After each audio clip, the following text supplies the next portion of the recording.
بسم الله الرحمن الرحيم.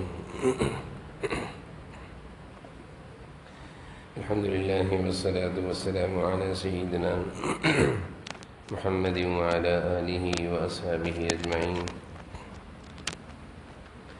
الحمد لله والصلاة والسلام على سيدنا محمد وعلى آله وأصحابه أجمعين. أما بعد فأعوذ بالله من الشيطان الرجيم. بسم الله الرحمن الرحيم.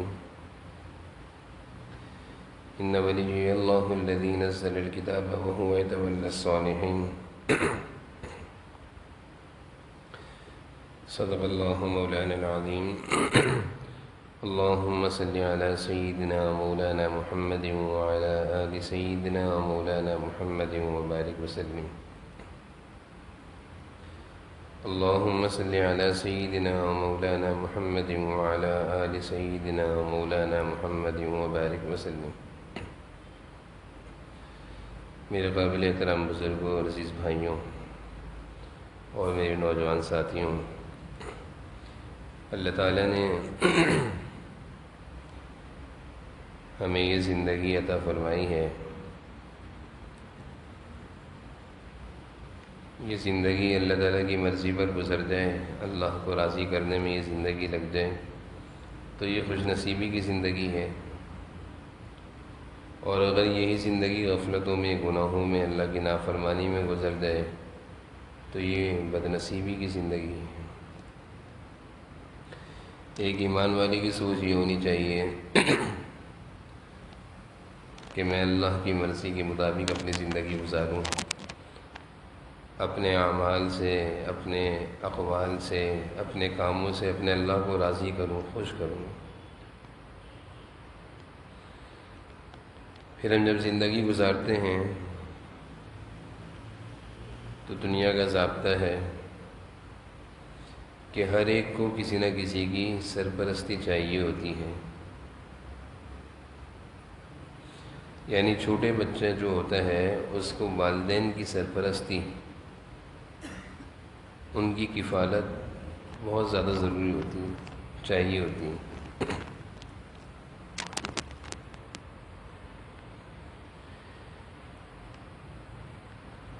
معصوم سا بچہ ہو، اس کی زندگی میں والدین اس کے لیے بہترین کفیل اور سرپرست ہوا کرتے ہیں.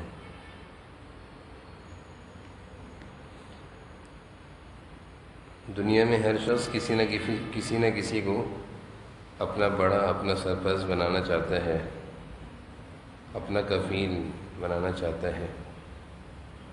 اور یہ دنیا کا نظام ہے کہ ہر ایک کا کوئی نہ کوئی بڑا ہوتا ہے.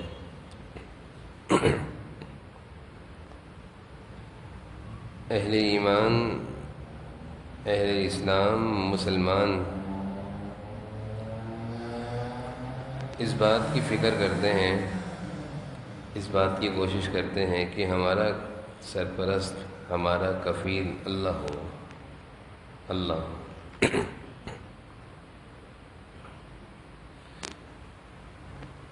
جیسے ایک معصوم سا بچہ ہو اور وہ اپنے دوست سے آ کر کہتا ہے کہ حج پہ جا رہا ہوں، حج پہ جا رہا ہوں، تو اس کا دوست اس سے پوچھتا ہے کہ حج کی درخواست جمع کرا دی؟ وہ کہتے ہیں نہیں. پھر وہ بچہ پوچھتا ہے اس کا دوست کہ پاسپورٹ بنا لیا؟ مجھے جواب دیتا ہے نہیں. پھر پوچھتا ہے کہ تم نے حج کا طریقہ سیکھ لیا؟ وہ کہتے ہیں نہیں. پوچھتا ہے کہ مکہ مدینہ کا کچھ معلوم بھی ہے، کہاں جا کے ٹھہرو گے، کہاں اترو گے، ہوٹل بک کرا لیے؟ تو وہ بچہ کہتا ہے نہیں. اس کا دوست پوچھتا ہے ٹکٹ بنوا لی، ٹکٹ کرا لی جہاز کی؟ کہتے ہیں نہیں. جب وہ ہر سوال کے جواب میں نہیں کرتا ہے تو اس کا دوست کہتا ہے اس سے، حیران ہو کر پوچھتا ہے کیسے حج پر جا رہے ہو؟ کون سے حج پر جا رہے ہو؟ کس طرح کے حج پر جا رہے ہو؟ تمہیں تو کچھ پتہ ہی نہیں ہے کہاں جا کے ٹھہرنا ہے، ٹکٹ بنی نہیں بنی، ہوٹل بک ہوا نہیں ہوا، پاسپورٹ بنا نہیں بنا، تو بچہ سارے سوالوں کا ایک جواب دیتا ہے، ابو کے ساتھ جا رہا ہوں، ابو کے ساتھ جا رہا ہوں۔ تو سارے سوالوں کا جواب آ گیا کہ ابو کے ساتھ جا رہا ہوں، تو ابو نے ٹکٹ بھی بنوا لی ہے، ابو نے ہوٹل بھی کرا لیا، ابو نے جہاز میں وہ پاسپورٹ بھی بنا لیا، سارے کام ہو گئے۔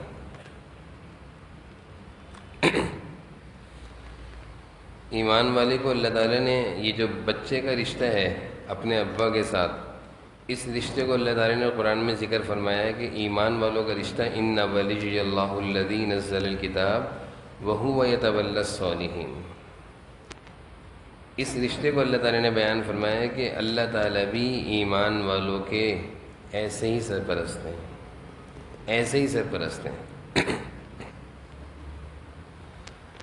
جب ہم ایمان والی زندگی گزارتے ہیں، اللہ کی مرضی اور منشا کی زندگی گزارتے ہیں، تو اللہ تعالیٰ بھی ہمارے ایسے ہی سرپرست ہیں، ایسے ہی کفیل ہیں جیسے اس بچے کے اس کے ابا۔ اب ہر بندے کی کوشش ہونی چاہیے کہ میں اللہ کی سرپرستی میں کیسے آ جاؤں، مجھے اللہ کی نگہبانی کیسے مل جائے، کیونکہ جب اللہ کی سرپرستی مل جائے گی کام سیدھے ہو جائیں گے، مسائل کی الجھاؤ سے بچ جائیں گے، پریشانیوں سے نکلنے کا راستہ مل جائے گا، ذلت کی نقشوں کو اللہ تعالیٰ عزت میں بدل دیں گے، اور اللہ تعالیٰ ایسے حفاظت فرمائیں گے جس طرح والد اپنے چھوٹے بچے کی حفاظت کرتا ہے۔ اللہ کی سرپرستی میں آنے کے بعد یہ چیزیں ہوتی ہیں۔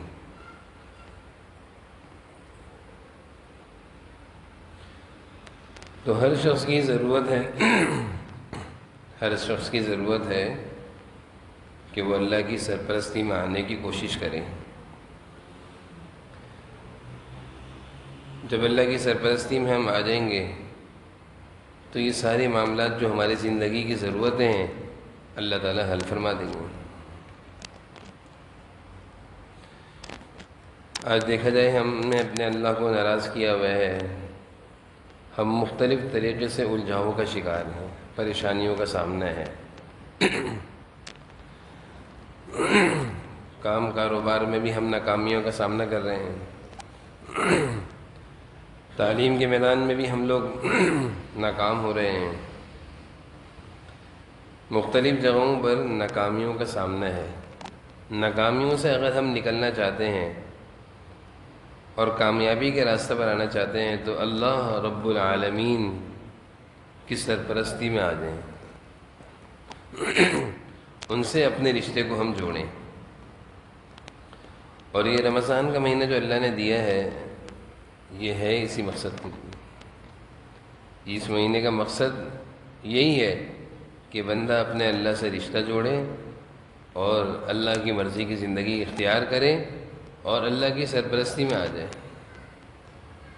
دنیا میں اگر کوئی بڑا آدمی یہ کہہ دے ہمارے بارے میں تم پریشان نہ ہو، میں تمہارا سرپرست ہوں، تمہارے مسئلے میں حل کروں گا، تو کتنی امید لگ جاتی ہے، کتنا اطمینان ہو جاتا ہے کہ بس اب میرے معاملات تو حل ہیں، فلاں نے مجھے کہہ دیا کہ میں تمہارے ساتھ ہوں۔ تو دنیا میں کسی کا سہارا لینا، دنیا والے ایک انسان کا سہارا لے کر اطمینان حاصل کرتا ہے، ایک ایمان والا اپنے اللہ کی سرپرستی حاصل کر لے اس کو کتنا اطمینان ہونا چاہیے۔ تو ہماری کوشش، ہماری فکر، سوچ یہی ہونی چاہیے کہ اللہ کی سرپرستی میں آ جاؤں، اللہ تعالیٰ میرے سرپرست بن جائیں اور میرے کاموں کا الجھاؤ جو ہے اللہ تعالیٰ درست کر دیں۔ قرآن کریم میں اللہ تعالیٰ نے سرپرستی کی زندگی جن لوگوں نے اختیار کری، اللہ تعالیٰ نے بطور مثال کے ان کی زندگیوں کو بیان فرمایا قرآن کریم میں۔ بی بی مریم حضرت عیسیٰ علیہ السلام کی والدہ ہیں، ان کی ولادت سے پہلے ان کی والدہ نے ایک نیت کی تھی کہ اگر میرے ہاں بیٹا ہوا تو میں بیٹے کو بیت المقدس کی خدمت کے لیے وقف کر دوں گی، یہ نیت کی تھی۔ اللہ کی شان، بیٹا تو ہوا نہیں، بیٹی ہو گئی مریم۔ حضرت زکریا علیہ السلام سے مشورہ کیا، ان کے خالو تھے، حضرت مریم کے خالو تھے، کہ میری یہ نیت تھی، اللہ نے بیٹی دی ہے، تو کہا کہ بیٹی کو اللہ کے دربار میں وقف کر دو۔ تو اللہ تعالیٰ نے حضرت مریم کو اپنے گھر کی عبادت کے لیے قبول کیا۔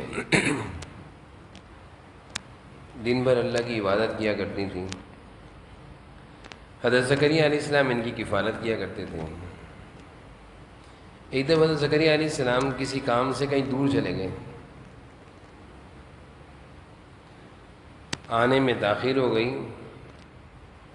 کھانے کا بندوبست کیا کرتے تھے، کھانے کا وقت ہو گیا، فکر ہو گئی حضرت زکریا علیہ السلام کو کہ بی بی مریم کے کھانے کا کیا ہوگا۔ جب واپس آئے تو دیکھا کہ حضرت مریم ہیں اور ان کے سامنے مختلف قسم کے پھل رکھے ہوئے ہیں، اور پھل بھی وہ جو بے موسم کے، موسم کے پھل نہیں، بے موسم کے پھل۔ حضرت زکریا علیہ السلام نے جب یہ منظر دیکھا تو حیران ہو گئے۔ کلما دخل علیہا زکریا المحراب وجد عندہا رزقا، داخل ہوئے، محراب میں گئے، دیکھا کہ حضرت مریم تو کچھ کھا رہی ہیں۔ ایک دم پوچھا، یا مریم انا لکی ھذا، اے مریم تمہارے کھانے پینے کا بندوبست کرنے والا تو میں کفیل ہوں، میرے سوا تمہارا کوئی بندوبست نہیں کرتا، تو یہ تمہارے پاس کہاں سے آئے یہ پھل، یہ بے موسم کے بہترین قسم کے خوبصورت پھل کہاں سے آئے؟ حضرت مریم نے جواب دیا، ہو من عند اللہ، ہو من عند اللہ، اللہ کی طرف سے، اللہ نے بھیجے۔ اور ساتھ میں ایک آیت پڑھی، ان اللہ یرزق من یشاء بغیر حساب، کہ اللہ تعالیٰ جب کسی کا کفیل ہو جائے نا، اس کو اللہ تعالیٰ روزی دیتے ہیں ایسی بے حساب، اس کو پتہ ہی نہیں ہوتا کہاں سے انتظام ہوا ہے۔ وَيَرْزُقْهُ مِنْ حَيْثُ لَا يَحْتَسِبُ، وہاں سے ہم تمہارا انتظام کریں گے، تمہارا گمان بھی نہیں ہوگا۔ قرآن کریم میں اللہ تعالیٰ نے اس واقعے کو، اس مثال کو ذکر کر کے اللہ تعالیٰ یہ بیان فرمانا چاہ رہے ہیں اپنے بندوں کو رہتی دنیا تک کے لیے، اپنے بندوں کو بھی، بندیوں کو بھی، مردوں کو بھی، خواتین کو بھی یہ زندگی دے رہے ہیں کہ اگر تم اس طرح کی زندگی پہ آ گئے جس طرح کی بی بی مریم کی زندگی تھی، اللہ کی عبادت گزار خاتون تھی، ایک نیک خاتون تھی، اگر تم اس زندگی پر آ گئے تو تمہاری بھی ایسی مدد ہوگی۔ اس کو کہتے ہیں کفالت، سرپرستی، اللہ متولی ہیں۔ بی بی مریم بڑی ہو گئیں، اللہ تعالیٰ نے ان سے ایک نظام، ایک قدرت کا نظام چلانا تھا، ایک نشانی کے طور پر ان سے ایک حضرت عیسیٰ علیہ السلام کی پیدائش کا سلسلہ کرنا تھا۔ جب ان کے ہاں حضرت عیسیٰ علیہ السلام کی پیدائش ہوئی، ولادت ہوئی، تو یہودیوں نے چرچا شروع کر دیا ان کے خلاف، پروپیگنڈا شروع کر دیا کہ اے مریم تمہارے ابا اماں تو بہت نیک تھے، تم یہ بچہ کہاں سے لے کر آئی ہو؟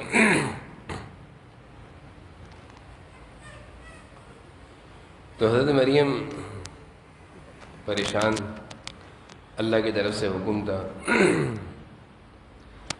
فَأَشَارَتْ إِلَيْهِ، بچے کی طرف اشارہ کر دیا کہ یہ بچہ جواب دے گا کہ میں کس کا بچہ ہوں، کیا ہوں۔ یہودی خوب پروپیگنڈا کر رہے تھے، ستا رہے تھے۔ اللہ کی طرف سے حکم یہ تھا کہ بولنا کچھ نہیں۔ جب حضرت عیسیٰ علیہ السلام کی پیدائش ہوئی، لے کر آئیں تو سارے یہودیوں نے شور شرابہ کیا، ایک بچہ کہاں سے آیا، کس کا ہے؟ حضرت مریم نے اشارہ کیا، فَأَشَارَتْ إِلَيْهِ، یہ بچہ بتائے گا میں کس کا ہوں۔ یہودی شور کرنے لگ گئے، كَيْفَ نُكَلِّمُ مَنْ كَانَ فِي الْمَهْدِ صَبِيًّا، معصوم بچہ، دودھ پیتا بچہ کہاں سے بولا کرتا ہے؟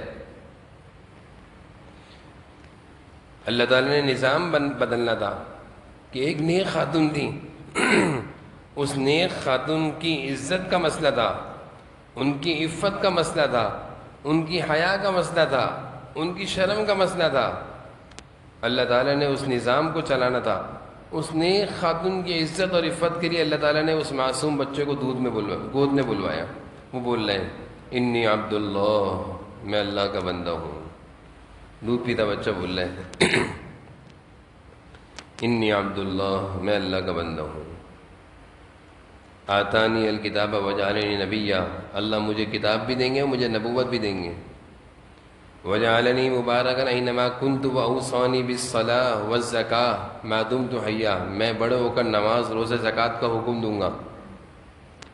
حضرت عیسیٰ علیہ السلام بول رہے ہیں اللہ تعالیٰ سرپرستی کر رہے ہیں حضرت مریم کی کہ جب کوئی نیکی کی زندگی اختیار کرتا ہے، تقوی کی زندگی پر آتا ہے، ایمان والی زندگی پر آتا ہے، تو اللہ تعالیٰ اس کو اس طرح محفوظ کرتے ہیں. کیسے بچایا ہے، کیسے بچایا ہے، کیسے ان کی حفاظت کے لیے اللہ تعالیٰ نے ایک معصوم سے بچے کو بلوا دیا.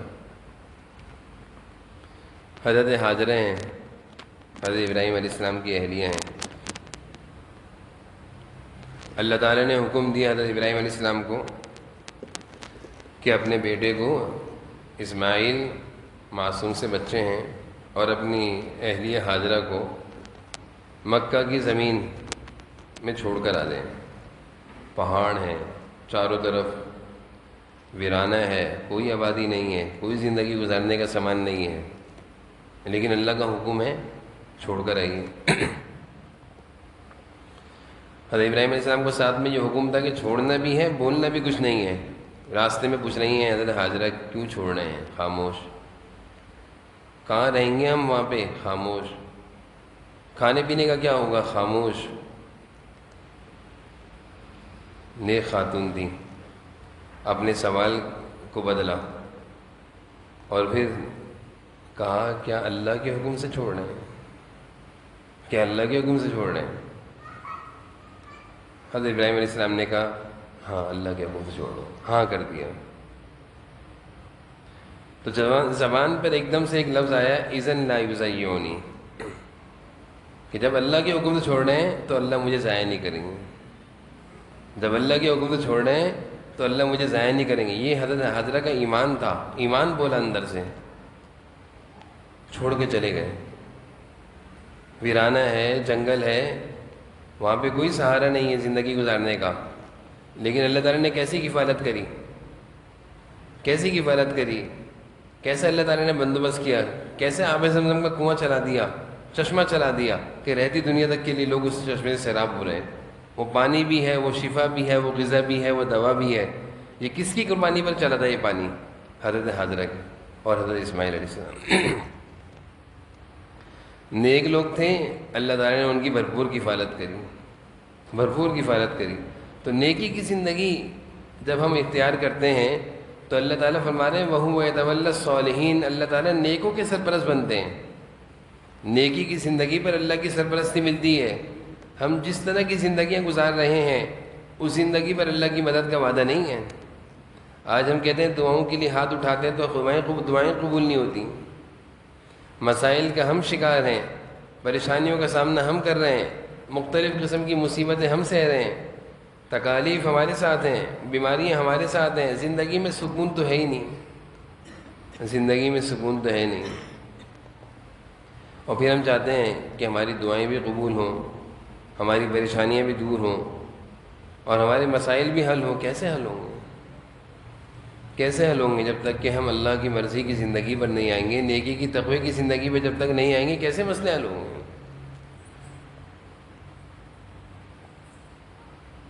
عمر بن عبدالعزیز رحمۃ اللہ علیہ کے بارے میں آتا ہے اللہ تعالیٰ نے ان کو بیٹے دیے تھے.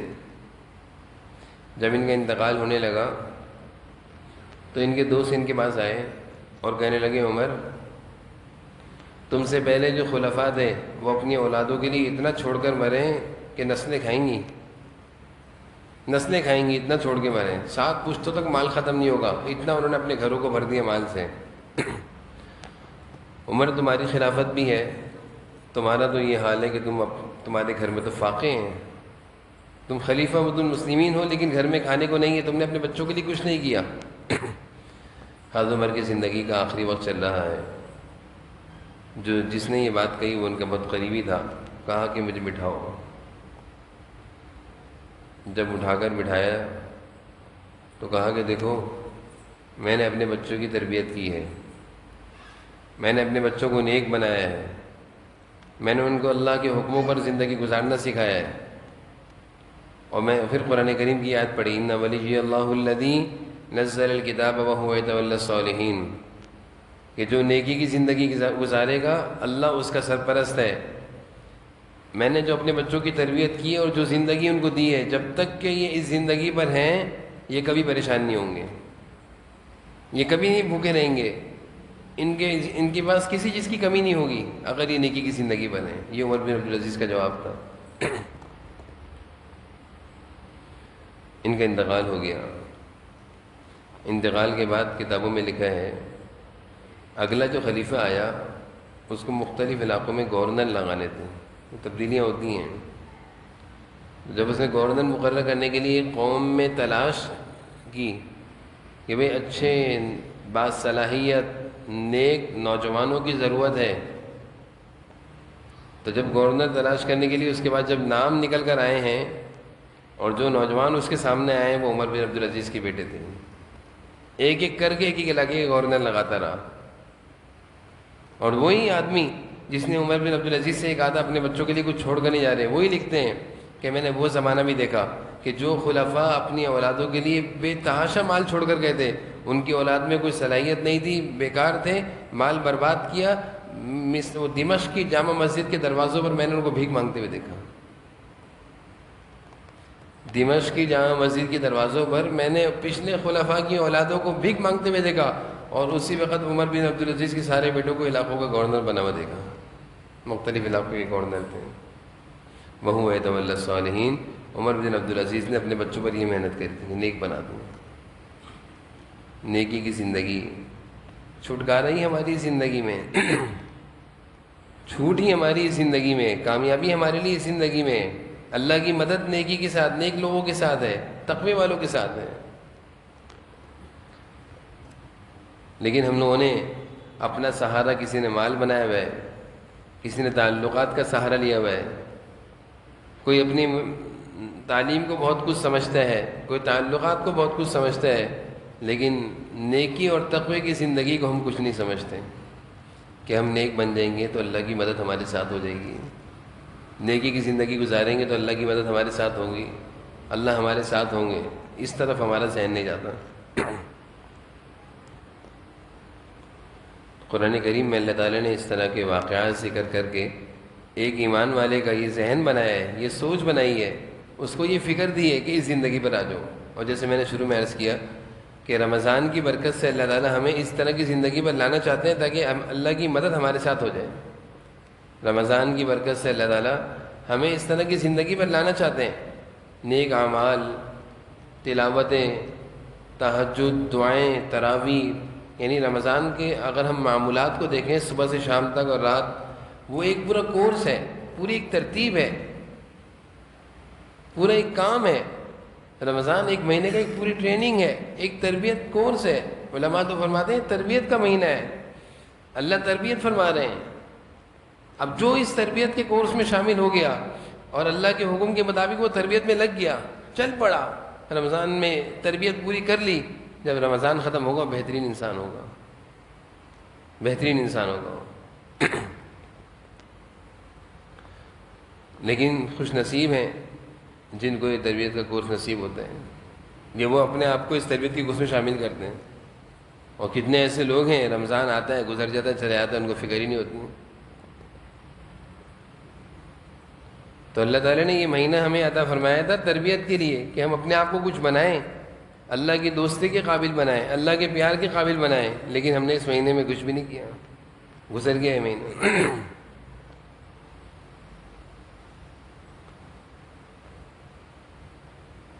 کتابوں میں ایک واقعہ لکھا ہے، ایک بوڑھی عورت تھی،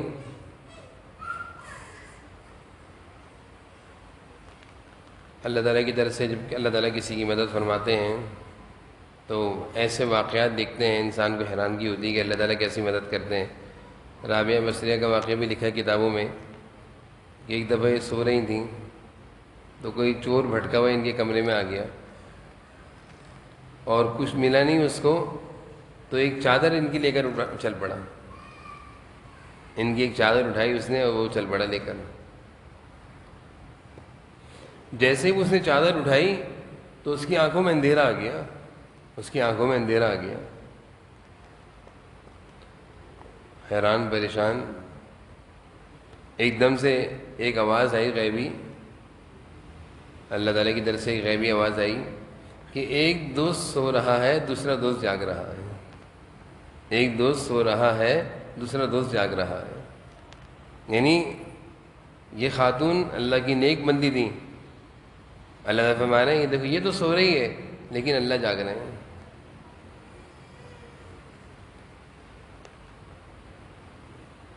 تو رمضان کی ان مبارک ساعتوں کی برکت سے، ان گھڑیوں کی برکت سے ہمیں اس بات کی کوشش کرنی چاہیے، اللہ کی مرضی کی زندگی اختیار کر کے اللہ کے حکموں پر آنے کی کوشش کرنی چاہیے. بھائی اس کو وہاں لے جاؤ نا، عورتوں میں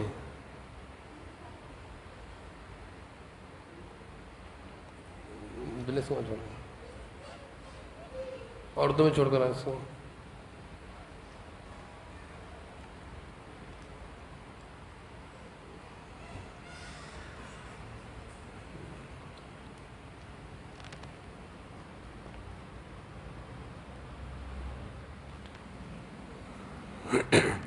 تو اس مبارک ماحول، جیسے میں گزشتہ نشستوں میں یہ بات عرض کرتا رہا کہ اس مبارک ماحول کی قدر کرنی چاہیے. اور بالخصوص اللہ تعالیٰ نے جن نوجوانوں کو رمضان کے مہینے کا اعتکاف عطا فرمایا اور وہ مسجد کے ماحول میں آ کر جڑ گئے، اور میں اعتکاف سے پہلے بھی یہ بات کہتا رہا کہ اگر سنت اعتکاف نہیں کر سکتے تو کم از کم نفلی اعتکاف کی نیت سے مسجد میں اپنا زیادہ سے زیادہ وقت گزاریں. نفلی اعتکاف کی نیت سے اپنے اوقات زیادہ سے زیادہ مسجد میں گزاریں تاکہ اللہ تعالیٰ کی رضا حاصل کرنا آسان ہو جائے. وہ احادیث عموماً میں رمضان کے شروع میں بار بار سناتا کہ بھائی وہ احادیث سامنے رہے، جناب نبی کریم صلی اللہ علیہ وسلم کے وہ ارشادات سامنے رہیں جن میں آپ نے فرمایا کہ ہلاک و برباد والی بد دعا شروع رمضان میں تقریباً سبھی بیان کرتے ہیں کہ ہلاک و برباد ہو جائے وہ شخص جس کی زندگی میں رمضان آیا اور وہ اپنی مغفرت نہ کرا سکا. حضرت جبرائیل علیہ السلام کی بد دعا ہے، جناب نبی کریم صلی اللہ علیہ وسلم کی آمین ہے. پھر ایک حدیث میں آپ صلی اللہ علیہ وسلم نے ارشاد فرمایا کہ محروم ہے بد نصیب ہے وہ شخص، محروم ہے بد نصیب ہے وہ شخص جس کی زندگی میں رمضان آیا اور وہ اللہ تعالیٰ سے اپنے حق میں رحمت کے فیصلے نہ کروا سکا. پھر ایک حدیث میں آپ صلی اللہ علیہ وسلم کا یہ جملہ ہے کہ اے خیر کے طلبگار آگے بڑھو، خیر کی طرف بڑھو، کوشش کرو، اور اے برائی کے کرنے والے اب تو رک جاؤ، اس مہینے میں تو رک جاؤ. تو بہت کچھ حاصل کرنے کا مہینہ تھا اور اللہ تعالیٰ کے نیک بندے اس مہینے میں بہت کچھ حاصل کرتے ہیں، اپنی آخرتیں بنوا لیتے ہیں، اللہ تعالیٰ سے رشتہ جوڑ لیتے ہیں، گناہوں سے توبہ استغفار کرا لیتے ہیں. اللہ کے نیک بندے قدر جو جانتے ہیں کہ یہ مہینہ کتنا قیمتی ہے، سال میں ایک دفعہ آتا ہے، اگلا سال اگلا رمضان کس کو نصیب کس کو پتہ، تو وہ اس مہینے کی خوب قدر کرتے ہیں. اور بدقسمتی سے بد نصیبی سے کتنے لوگ ایسے ہیں جن کی زندگی میں رمضان بھی آئے نہ ان کو پتہ چلتا ہے رمضان آنے کا. تو ہماری زندگی کا ایک بنیادی مقصد یہ ہونا چاہیے، اور بالخصوص ان راتوں میں، کہ اللہ کی سرپرستی لینی ہے، اللہ کی دوستی لینی ہے، اللہ کی مدد لینی ہے، اللہ کو راضی کرنا ہے.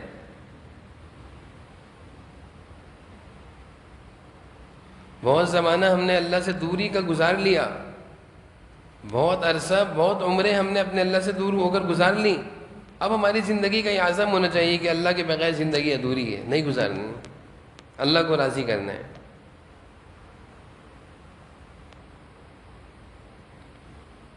یہ عزم اور یہ سوچ اور یہ فکر ہر وقت دل میں ابھرتی رہے. ایمان والا تو ایک لمحہ بھی اللہ کے بغیر نہیں گزارتا.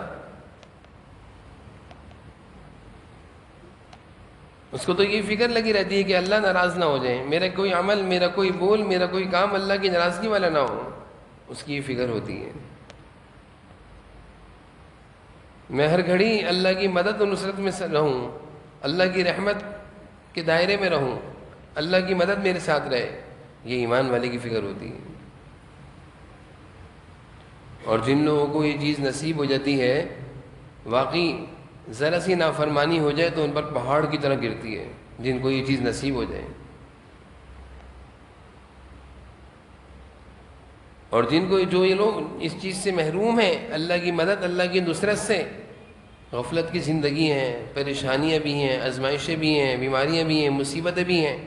کتنے ایسے لوگ ہیں اپنی زندگی کے جب حالات آ کر سناتے ہیں کہ میں ایسی پریشانی کو سہ رہا ہوں، ابھی اتنی بیماریوں سے اٹھ کر آیا ہوں، ابھی میں نے تو زندگی کا جب دیکھا جائے تو ہم لوگ زندگی میں دنیاوی اسباب سارے اختیار کر رہے ہوتے ہیں۔ بیمار ہوں گے اسپتالوں میں جائیں گے، مہنگی مہنگی دوائیاں، مہنگے مہنگے ڈاکٹر، سب کے پاس جائیں گے، لیکن اتنا نہیں ہوگا کہ ہم 2 رکعت پڑھ کے اپنے اللہ سے رشتہ جوڑ لیں۔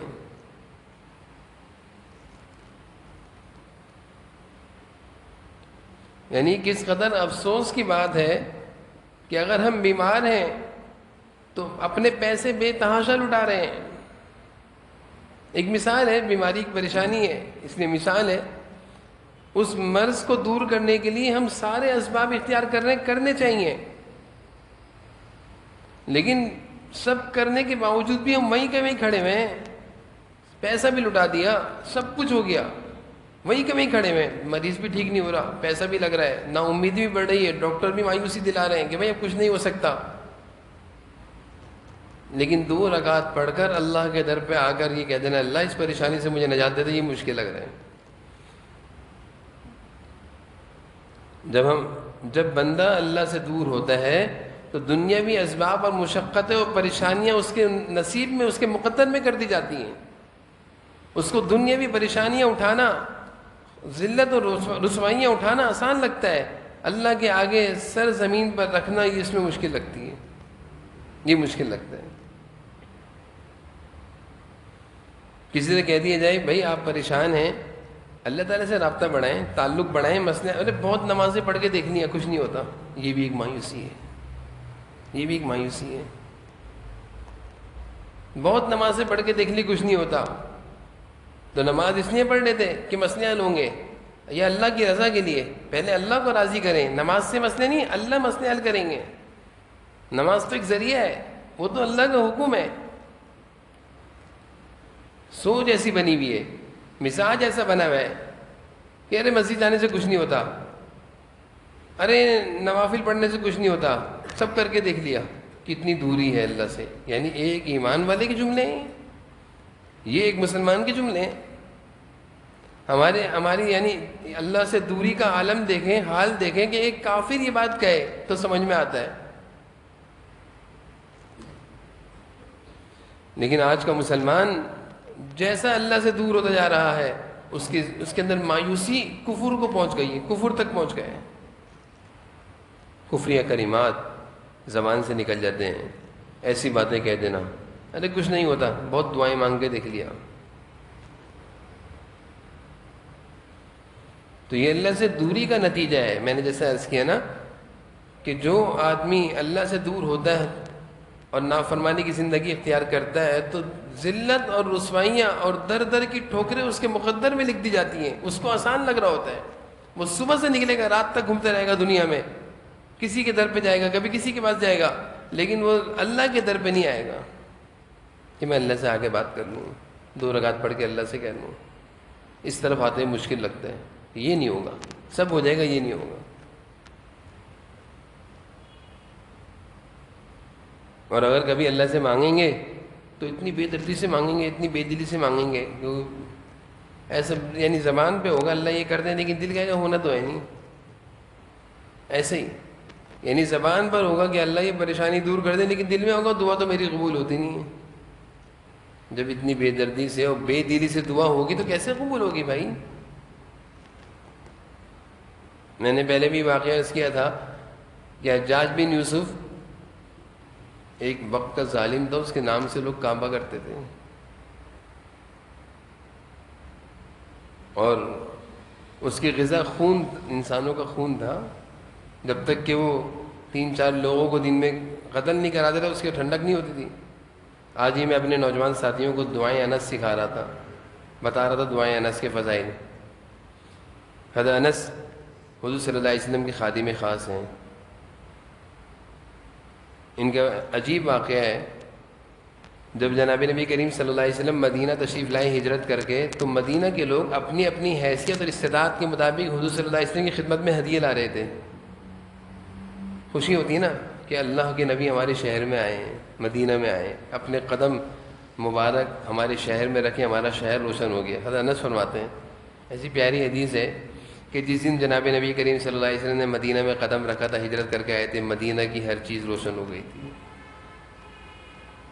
وہ لوگ تھے مشاہدہ کرتے تھے، جس دن آپ صلی اللہ علیہ وسلم نے ہجرت کر کے آئے تو آپ پہلی دفعہ مدینہ تشریف لائیں، تو حضرت فرماتے ہیں کہ جب آپ تشریف لائے، آپ نے مدینہ میں اپنا قدم مبارک رکھا، مدینہ کی ہر چیز روشن ہو گئی تھی۔ ان کو وہ روشنی، وہ نور، وہ چمک دکھ رہی تھی کہ اللہ کے نبی نے قدم رکھا ہے۔ ابھی کہنے لگے حضرت انس کہ جس دن جناب نبی کریم صلی اللہ علیہ وسلم نے دنیا سے پردہ فرمایا، ہمارے دل بھی بے رونق، مدینہ کی ہر چیز بے رونق، ہماری زندگیوں سے سکون ختم ہو گیا تھا، یعنی ہر چیز بے رونق ہو گئی تھی آپ کے جانے سے۔ یہ انس فرما رہے ہیں۔ تو آپ صلی اللہ علیہ وسلم جب مدینہ تشریف لائے تو ہر ایک نے اپنی خوشی سے استطاعت کے مطابق آپ صلی اللہ علیہ وسلم کی خدمت میں ہدیہ دیا۔ حضرت انس کی والدہ ایک بیوہ خاتون تھیں۔ حضرت انس یتیم تھے، چھوٹے تھے 10 سال، بعض روایت میں آتا ہے، بعض میں آتا ہے اس سے بھی چھوٹے تھے، 7 سال کے تھے، 8 سال کے تھے۔ یہ اس چھوٹے سے بچے کو اٹھا کر لے کر آئی حضور صلی اللہ علیہ وسلم کی خدمت میں۔ ایک ہے بیوہ عورت کا یتیم بچہ، یہ ان کا سہارا ہے، کل کی امید ہے کہ میرا یہی سہارا ہے، میرا شوہر نہیں ہے۔ لیکن ان کے ذہنوں میں یہ تھا کہ جو اللہ کے نبی کی تربیت میں چلے گیا وہ سب کچھ بن گیا۔ اس نے ان کے لیے بیٹا یہ نہیں تھا ایک بیٹا تو میرے لیے یہی سب کچھ ہے، نہیں، اللہ کے نبی کی صحبت میں رہے گا یہ سب کچھ بن جائے گا۔ ہم تو یہ کہتے ہیں نا میں یہ کراؤں گا، بچوں کو یہ کراؤں گا۔ اب حضور صلی اللہ علیہ وسلم کی خدمت میں لے کر حاضر ہوئیں اور کہا، پردے سے کہہ رہی ہیں، اللہ کے رسول میں ایک بیوہ خاتون ہوں، میں ایک غریب خاتون ہوں، میرے پاس اتنا کچھ نہیں کہ میں آپ کی خدمت میں کچھ پیش کروں، میرا یہ ایک بچہ ہے، میں اس کو آپ کی خدمت میں دیتی ہوں، اللہ کے واسطے اس کو قبول کر لیں، اس کو قبول کر لیں۔ جناب نبی کریم صلی اللہ علیہ وسلم نے جب ان کی والدہ کا یہ جذبہ دیکھا، یہ شوق دیکھا، آپ نے فوراً قبول کر لیا، ٹھیک ہے۔ اور آپ نے محبت میں کہا، یا بنیا، اے میرے بیٹے، انس میرا بیٹا ہے۔ شفقت میں کہتے ہیں نا کسی کو بھی، تم میرے بیٹے ہو، تم میرے بچے ہو۔ خدمت کرتے تھے آپ صلی اللہ علیہ وسلم کی، 10 سال خدمت کری۔ آپ صلی اللہ علیہ وسلم نے انس کو ایک دعا سکھائی، اے انس ایک دعا دے رہا ہوں تمہیں، یہ دعا پڑھ لیا کرنا، اس دعا کے صبح شام پڑھنے سے تمہارے اوپر کسی دشمن کا زور نہیں چل سکتا، تم اللہ کی حفاظت میں رہو گے۔ حضرت انس اللہ تعالیٰ نے ان کو لمبی عمر، لمبی زندگی دی تھی۔ بعض روایت میں آتا ہے 100 سال کی عمر تھی، بعض میں آتا ہے 120 سال کی عمر تھی۔ جب انسان کسی کی خدمت کرتا ہے تو خدمت کرنے کا پہلا سلا اللہ تعالیٰ دنیا میں ہی دیتے ہیں کہ اس کی زندگی میں، عمر میں برکت ڈال دیتے ہیں۔ صحابی رسول تھے، خادم رسول تھے۔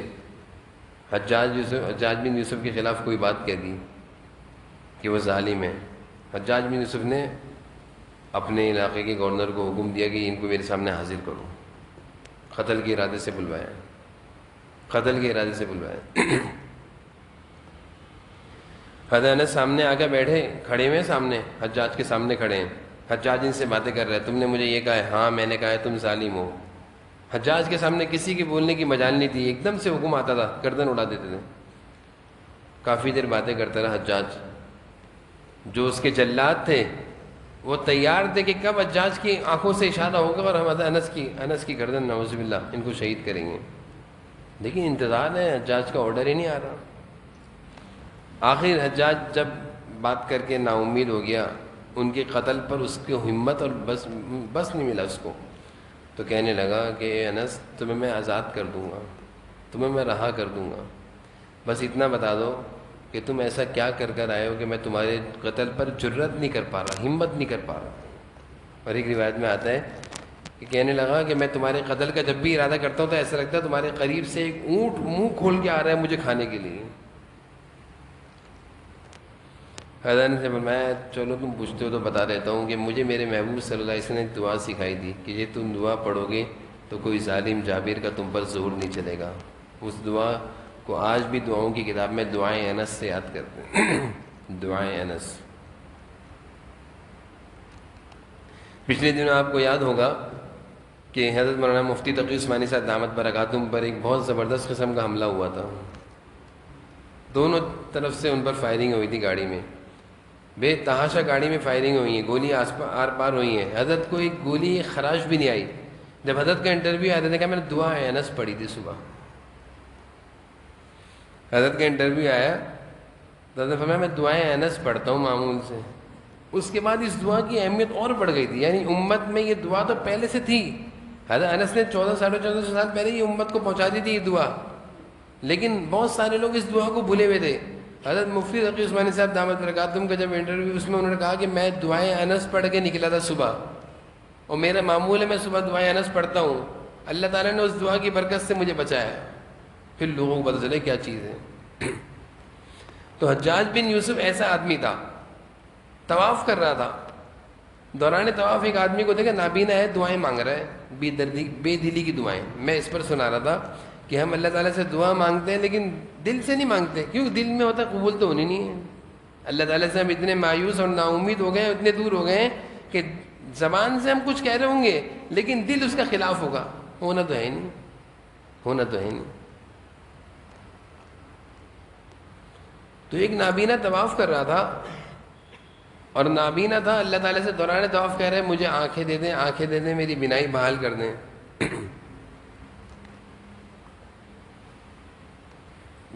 حجاج بن یوسف بھی طواف کیا کرتا تھا. حجاج بن یوسف نے اس کو دعائیں کرتے ہوئے دیکھا, اور اس کی بے دلی اور بے توجہی کو دیکھ کر غصہ آ گیا حجاج کو کہ اللہ تعالیٰ سے ایسے مانگتے ہیں.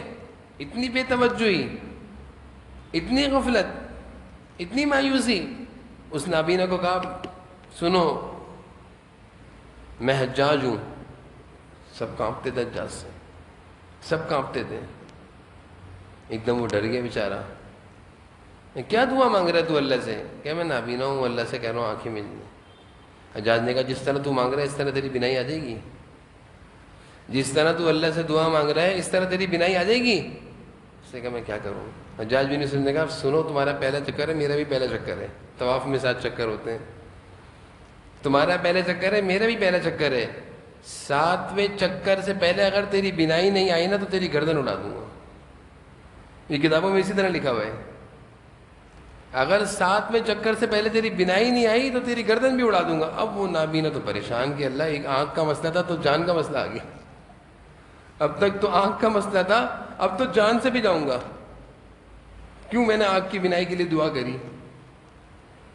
خاموشی سے گھومتا رہتا, چکر لگاتا رہتا.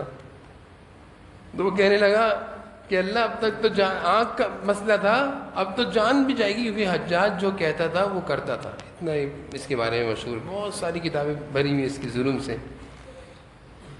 اللہ کی شان.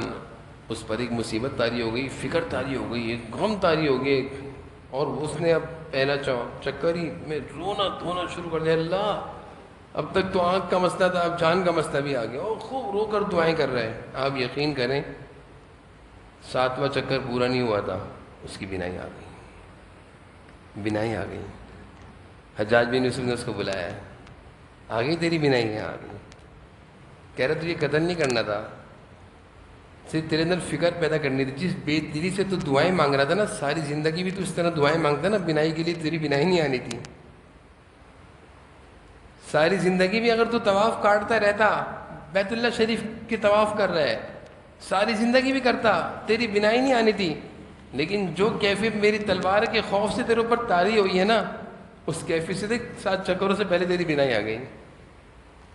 تو یہ ہے, میں اس پر عرض کر رہا تھا, غفلت ہمارے دلوں پر ایسی آئی, مایوسی بھی ساتھ میں آئی کہ ہم اللہ سے مانگتے ہیں نا تو کہتے ہیں قبول تو ہونی نہیں ہے, اس لیے مانگو ہی نہیں, اس لیے مانگو نہیں. دعائیں ہوں اللہ تعالیٰ کی دوستی کا یقین ہو اللہ ہی تو ہیں بھائی. میں ایک دعا سناتا ہوں اپنے ساتھیوں کو اکثر، بڑی پیاری حضور صلی اللہ علیہ وسلم کی دعا ہے. اس دعا کا مفہوم ہے یا احد من لا احد له ویا سند من لا سند له. اے اللہ آپ کے سوا میرا کوئی سہارا نہیں ہے، میں کسی اور کو اپنا ولی، اپنا دوست، اپنا کارساز نہیں کہہ سکتا. ویا سند من لا سند له، میں آپ کے سوا کس کو ٹیک لگاؤں گا، میں کس در پہ جا کر سر رکھوں گا، آپ کے سوا کوئی نہیں ہے. پھر آگے حضور صلی اللہ علیہ وسلم نے ارشاد فرمایا انقطع الرجاء الا منک، اے اللہ میری امیدیں سب سے ختم ہو گئی ہیں، صرف آپ سے لگی ہوئی ہیں. الفاظ سننے حضور صلی اللہ علیہ وسلم کی، یہ سنت دعا ہے.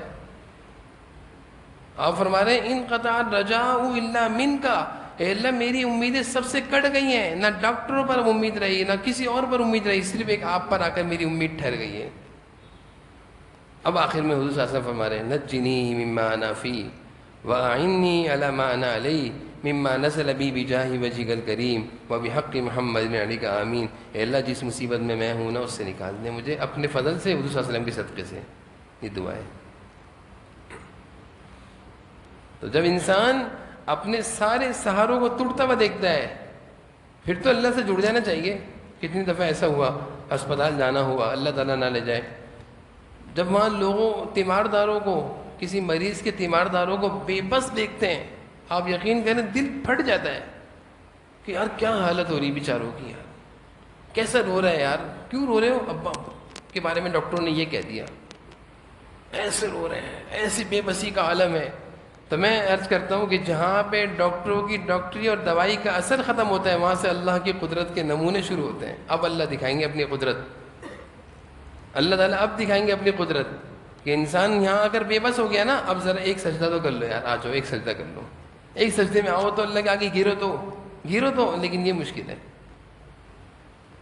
اگر ہم اپنی زندگیوں کو صحیح رخ پر لانا چاہتے ہیں، اللہ کی مدد اپنے ساتھ لینا چاہتے ہیں، تو بھائی اللہ کے در پہ آ جائیں، اللہ کے در پہ آ جائیں، اللہ سے اپنا تعلق جوڑ لیں، اللہ کو منا لیں، اللہ کو راضی کر لیں. یہ میں نے واقعات سنائے، قرآن کریم کے واقعات ہیں، اللہ مثالیں دے رہے ہیں، اللہ تعالیٰ مثالیں دے رہے ہیں. حضرت یوسف علیہ السلام کا واقعہ میں سنایا کرتا ہوں، مختصر سناتا ہوں کہ کیسے تھے، کیا تھا. 6 سال کے تھے، کیا ہوا، بھائیوں کو حسد ہو گیا.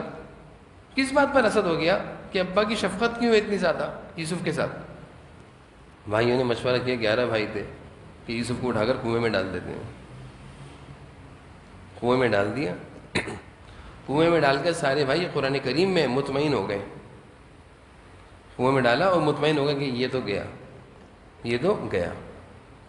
اور ابا کی شفقت ہمارے لیے اب خاص ہو گئی، اب ابا کی پوری توجہ ہم پر ہوگی. حضرت یعقوب علیہ السلام حضرت یوسف علیہ السلام کے والد تھے، وہ بھی نبی تھے. حضرت یعقوب علیہ السلام بیٹے تھے حضرت اسحاق علیہ السلام کے، وہ بھی نبی تھے.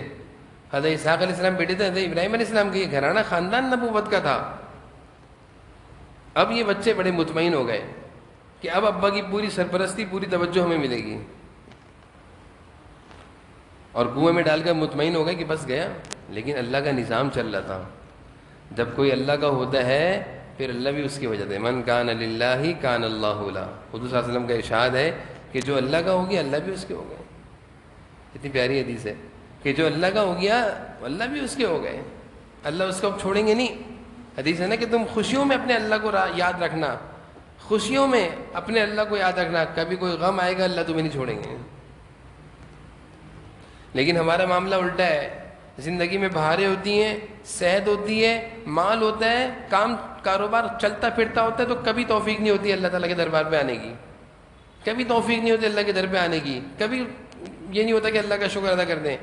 جب مشکلات اور پریشانیاں اور مصائب شروع ہوتے ہیں تو پھر انسان گھومتا ہے. حدیث حضور صلی اللہ علیہ وسلم ارشاد فرما رہے ہیں تم خوشیوں میں اپنے اللہ کو نہیں بھولنا، غم میں اللہ تمہیں نہیں چھوڑیں گے. حضرت یوسف علیہ السلام ہیں کنویں میں پڑے ہوئے. بھائیوں کی کوشش یہ تھی کہ ابا سے دور کر دیا، اب تو یہ مر آ جائے گا.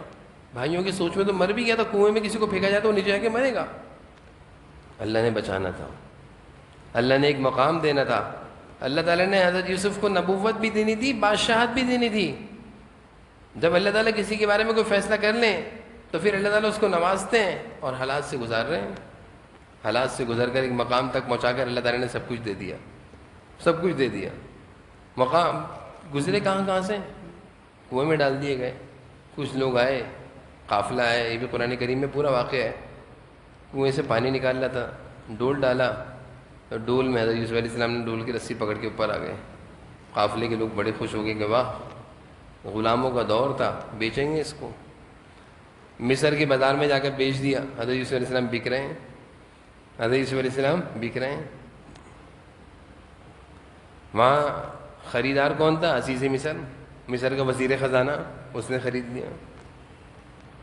گھر میں لا کے رکھا، بیوی نے جیل میں ڈلوا دیا. جیل میں 2 سال 3 سال جیل میں رہے. پھر بادشاہ نے کوئی خواب دیکھا، خواب کی تعبیر مختلف لوگوں سے پوچھی، کوئی بتا نہیں سک رہا تھا. کسی نے بتایا جیل میں ایک نوجوان ہے، بڑا صلاحیت والا نوجوان ہے، اس سے پوچھو. حضرت یوسف علیہ السلام سے خواب کی تعبیر پوچھی، ایگزیکٹ تعبیر بتائی. بادشاہ متاثر ہو گئے، یہ اتنا قیمتی باصلاحیت نوجوان جیل میں کیوں ہے بھائی، اس کو باہر نکالو. اللہ نے نکلوانا تھا، اللہ نے نکلوانا تھا. کنویں سے بھی اللہ نے نکالا، مصر کے بازار میں ہی بھی گئے، جیل میں گئے، جیل سے نکالا. بادشاہ نے تھوڑے سوالات کیے. بادشاہ نے کہا یہ تو بہت قیمتی اور بہت نیک نوجوان ہے. بادشاہ نے، مصر کے بادشاہ نے کتابوں میں لکھا ہے، تفاسیر میں لکھا ہے، اپنی حکومت اپنی سلطنت سے کنارہ کش ہو گئے اور سب کچھ حضرت یوسف علیہ السلام کے حوالے کر دیا کہ بھائی یہ سلطنت کو تم چلاؤ، تم سنبھالو، ہم سے نہیں چلتی حکومت. آپ اللہ کی مدد دیکھ رہے ہیں، اللہ کی مدد دیکھ رہے ہیں کہ سفر کہاں سے شروع ہوا تھا؟ بھائیوں کی حسد سے، کنویں سے سفر شروع ہوا تھا. اور ختم کہاں ہوا سفر؟ مصر کے تخت، بادشاہت، نبوت بھی اللہ نے دی. تو یہ بہت ساری چیزیں ہیں. ہم اگر قرآن کریم کا مطالعہ کرتے ہیں، پڑھتے ہیں، تو ہمارے سامنے ایک بہت بڑی زندگی آتی ہے. زندگی، بہت بڑی زندگی آتی ہے. اس زندگی کو اگر ہم سامنے رکھ کر اپنی زندگیاں گزارنا شروع کر دیں، ہم کامیابی کی زندگی پر آ جائیں گے. کوئی مشکل نہیں ہے، کامیابی کی زندگی پر آ جائیں گے. اور میں نے جیسے شروع میں عرض کیا تھا، بھائی سہارا تو کسی نہ کسی کا چاہیے نا. چھوٹے بچوں کا ابا اماں کا سہارا چاہیے نا. ہمیں تو اللہ کے سہارے کی ضرورت ہے، ہمیں تو اللہ کے سہارے کی ضرورت ہے. ہمیں اللہ کا سہارا مل گیا تو ہمارا سب کچھ ہو گیا. اور اگر ہم اللہ کے سہارے سے محروم رہے تو کچھ بھی نہیں. ساری دنیا کسی کا سہارا بن جائے، اللہ اس کا سہارا نہ ہو، وہ بیکار ہے، وہ بے سہارا ہے. اور ساری دنیا کسی کا سہارا چھوڑ دے، اللہ کسی کو سہارا دے دیں، یہ با سہارا آدمی، اس کے پاس مضبوط سہارا ہے. تو اس مجلس سے اور ان واقعات سے اور یہ قرآن کریم کی ہدایات سے ہم یہ نصیحت اور یہ عزم اور یہ ارادہ کر لیں کہ ہم نے اللہ سے دوستی لگانی ہے، اللہ سے دوستی لگانی ہے. وَهُوَ يَتَوَلَّى الصَّالِحِينَ، اللہ فرما رہے ہیں میں نیک لوگوں کا سرپرست بنتا ہوں بھائی، گنہگاروں کا سرپرست نہیں بنوں گا، نیک لوگوں کا سرپرست بنتا ہوں. اللہ سے دوستی لگانے کے لیے کوئی مشکل کام ہے؟ کوئی فارم بھرنا پڑے گا، کوئی لمبے لمبے چلے کاٹنے پڑیں گے، کہ کنویں میں الٹا لٹک کر تسبیحات کرنے پڑیں گی، کوئی راتوں کو جاگنا پڑے گا، کیا بھوکا رہنا پڑے گا، یا گھومنا پھرنا چھوڑنا پڑے گا، یا بیوی بچوں سے الگ ہونا پڑے گا، کام کاروبار چھوڑنا پڑیں گے؟ کچھ بھی نہیں ہے. یعنی یہ تصور ہمارے ذہنوں میں عجیب سا آتا ہے کہ اگر میں نیک بنوں گا تو پھر مجھے کام کاروبار کیسے کروں گا؟ نیک لوگ کام کاروبار نہیں کرتے کیا؟ اگر میں نیک بنوں گا تو بیوی بچوں کے ساتھ زندگی کیسے گزاروں گا، دوستوں کے ساتھ زندگی کیسے گزاروں گا؟ یہ عجیب تصور ہے، یہ تصور آتا ہے کہ اگر میں نے نیکی کی زندگی گزار لی تو کام کاروبار کیسے کروں گا؟ وہاں تو جھوٹ بھی بولنا پڑتا ہے. اچھا، یہ غلط کام کرنے کے لیے نیکی کی زندگی گزارنا نہیں چاہتے. تو تصور غلط آ رہا ہے کہ میں اگر نیک بن گیا تو یہ کوئی مشکل نہیں ہے بھائی. اللہ تعالیٰ نے تو قرآن کریم میں تعریف فرمائی، رجال لا تلہیہم تجارت ولا بیع عن ذکر اللہ واقام الصلاۃ وایتاء الزکاۃ. اللہ فرما رہے ہیں میرے کچھ بندے ایسے ہیں جو بزنس مین ہیں. خود اللہ فرما رہے ہیں قرآن میں، صدر باری کی آیت ہے کہ میرے کچھ بندے ایسے ہیں جو بزنس مین، کاروبار ہیں، کاروباری ہیں. ولا بیع عن ذکر اللہ، بیع کہتے ہیں کاروبار، خرید و فروخت، لیکن ان کا کاروبار ان کو نہ ذکر سے روکتا ہے نہ نماز سے روکتا ہے. ولا بیع عن ذکر اللہ واقام الصلاۃ وایتاء الزکاۃ، وہ زکوٰۃ بھی دیتے ہیں، وہ ذکر بھی کرتے ہیں، وہ نماز بھی پڑھتے ہیں، وہ کاروبار بھی کرتے ہیں. دیکھیں اللہ تعالیٰ نے خود بیان کر دیا کہ میرے نیک بندوں کے ساتھ یہ چیزیں بھی چل رہی ہیں. تو یہ جو تصور آتا ہے کہ نیکی کی زندگی اختیار کرنے کے لیے پتہ نہیں کیا کرنا پڑے گا، سب سے کٹنا پڑے گا، نہیں بھائی، اللہ کو کٹنا پسند نہیں ہے. پھر میں عرض کروں کہ یہ جو کٹنے والی زندگی کے سب سے کٹ کر الگ تلگ زندگی گزارو، ملنا ملانا، یہ اللہ کو پسند نہیں ہے. اللہ کو پسند ہے مل کر رہو، جڑ کر رہو، ایک ساتھ رہو، سب کا خیال کرو، اچھے اخلاق سے پیش آؤ. آج ہماری زندگی میں یہ بھی بڑی خامی ہے کہ ذرا سی ہم نیکی کی زندگی کی طرف آتے ہیں، ذرا سی ہماری نماز روزہ شروع ہوتا ہے تو ہم اپنے کو پتہ نہیں کیا سمجھ بیٹھتے ہیں کہ میں تم سے بات نہیں کروں گا، میں تمہارے گھر نہیں آؤں گا، تمہارے گھر میں یہ گناہ ہوتے ہیں، تمہارے گھر. سب کو فتوے لگانا شروع کر دیتے ہیں، سب کو برا کہنے. نتیجہ کیا نکلتا ہے کہ جہاں سے ہم چلے تھے وہیں کھڑے رہتے ہیں. وہی نیک آدمی تو سب کو لے کر چلا کرتا ہے، سب کے ساتھ اچھے اخلاق سے پیش آتا ہے، سب سے محبت کرتا ہے، اس کے اخلاق سب سے اچھے ہوتے ہیں، اس کی زندگی، اس کے کردار سب سے اچھا ہوتا ہے، اس کی عادات سب سے اچھے، اس کے معاملات سب سے اچھے ہوتے ہیں، اس کو سب دیکھتے ہیں محبت سے. تو یہ بھی جو ایک سوچ ہے کہ اگر میں نیک بن جاؤں گا تو سب سے کٹ جاؤں گا، نہیں، سب سے مل کر رہنا ہے، سب سے مل کر رہنا ہے. اچھے اخلاق بھی اسی چیز کا نام ہے. حضور صلی اللہ علیہ وسلم سے زیادہ تھوڑی ہم نیک بن سکتے ہیں. آپ صلی اللہ علیہ وسلم اللہ کے نبی تھے، سب کے درمیان رہا کرتے تھے، سب کے حقوق ادا کرتے تھے. تو اس مجلس میں، اور پھر 25ویں شب کی آج مبارک رات ہے، طاق رات ہے، کیا ممکن کہ آج ہی شب قدر ہو، اللہ کو معلوم ہے. ہمیں تو حکم یہ ہے کہ ہم نے ہر رات میں کوشش کرنی ہے. ہمیں تو حکم یہ ہے کہ ہم نے تو ہر رات میں کوشش کرنی ہے. اس حادثے میں نے 21ویں کو شب قدر تھی، یا 23 نہیں ہو سکتا آج ہو سکتا ہے 27 کو، ہو سکتا ہے 29 کو. ہم نے تو ہر رات محنت کرنی ہے. جناب نبی کریم صلی اللہ علیہ وسلم نے تو آخری عشرے کی ساری راتوں پر محنت کری ہے، پوری رات اللہ کے سامنے جھانک کر گزاری ہے. تو آج کی رات میں، جیسے گزشتہ ہمارے طاق راتوں کے بیان میں ہم نے عزم لیا تھا، ارادہ کیا تھا کہ قرآن کریم اور نماز سے رشتہ جوڑیں گے، یہ ہمارے عزم تھے. تو آج کی رات بھی ہم یہ عزم کر کے اٹھیں کہ اللہ اب آپ سے دوستی لگانی ہے، اے اللہ اب آپ کو راضی کرنا ہے، اب آپ کو ناراض نہیں کرنا، اب آپ کی مرضی منشا کی زندگی گزارنی. یہ عزم سارے کر لیں اللہ تعالیٰ سے. اللہ تعالیٰ ہم سب کو جو کچھ باتیں کہیں سنی اس پر عمل کی توفیق نصیب فرمائے. وآخر دعوانا الحمد للہ رب العالمین. ذکر ہو انشاءاللہ.